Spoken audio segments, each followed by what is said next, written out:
Wayne Perry was born November 14, 1962. He grew up on L Street in Southwest Washington, D.C., in the area known as 203. I was raised in D.C., but I spent a lot of the summers of my childhood in Georgia.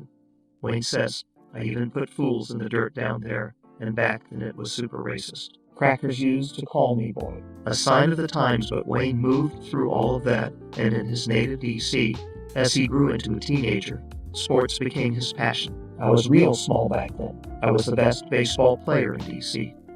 2. I've been in the Washington Star several times about baseball. I grew up on sports. I lived across from the boys' club in Southwest. I boxed, played basketball, baseball, and football, and I was always the MVP, but I was caught up in that gangster stuff. He says, I got the name Silk from my extended brother Locke. I was real smooth in sports and with the girls when I was a kid. I think I was 12 or so when Locke gave me that name. Wayne says, Locke was my idol, the roughest and baddest joker I ever knew, and Wayne was coming up under dudes like Locke, the well-known local D.C. street guy. I started hanging up 17th Street and W gambling. I was also hanging on 14th Street and 7th and T and W. I was hanging with older guys back then, watching their backs while they hustled. You know what's funny?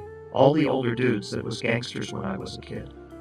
I became their leader when I became a teenager. And Silk, as he became known in the streets of Southwest, started his gangster ways early on. He wasn't afraid to bust his guns and get his hands dirty. In 1974, I put my first fool in the dirt, and in 1975, I started hustling. Wayne says, in 76, I learned how to cheat with crooked dice, marked and cut cards. Older guys I never told I was cheating used to take me all over to gamble cause they thought I was lucky, and the young Silk picked up on how the hustlers, players, dealers, and street guys carried it. He molded himself in their image. Silk was real smart and clever, says his close comrade Manny. Slim was a good dude, more than fair. You just couldn't cross him.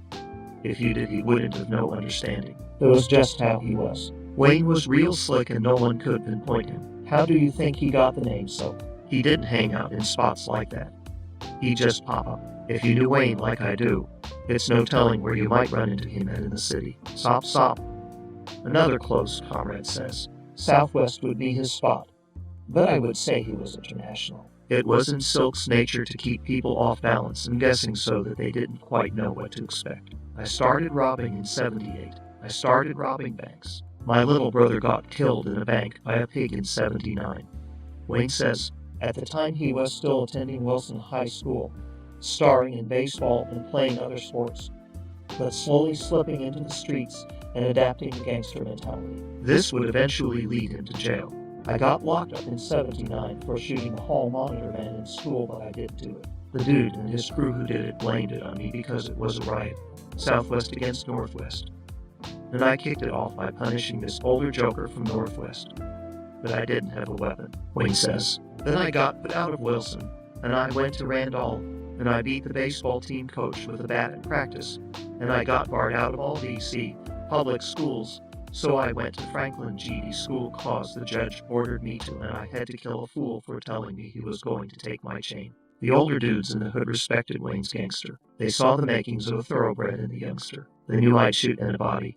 He says on his growing reputation, police, killers, guerrillas, etc. I also used to go on robberies with some hell of a gangsters, but they always took the bullets out of my gun cause they said I was trigger happy. His name started ringing loudly on the block in the early 80s down in Southwest. He had a reputation as a young soldier with mad heart and skills, but to his friends he showed another side of him that the world would never know. Wayne's a funny type of guy from the heart, his little cousin says. He was real funny. I remember back in the 203 days we would all be around and he would be joking about in a body, what they had on, their girl, their family or whatever. He would have you dying laughing. He would play so much that if you didn't know him, really know him, you didn't know when he was serious. Wayne could play, but when it was time to get serious, he turned deadly serious. They had this big crap game going on outside one day.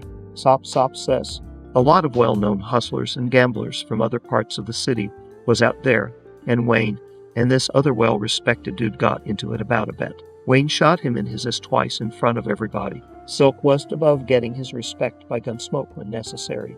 He would bust his gun at the slightest provocation. Stories like this abound about the man who became a legend and only add to his infamy and mythology. At the time, though, all his actions added to his reputation, which was growing by the day and leaving the streets wondering who this new wild and violent gangster was. My brother hates arrogance, and he ain't the one who speaks, Silk's little bro says. He is silent as the wind, but deadly as fire, and D.C. was in fuego. In '84, I killed a fool in front of the police. It was sort of like self-defense. I went down Youth Center 1 on that, Wayne says, and Sop remembers that too. Sometime after that, Wayne came in and went down Youth Center 1 where myself, Titus, Gator, and many other good men were. Wayne established himself as a man among men, and in the streets a new drug called crack was introduced to the city, and it took D.C.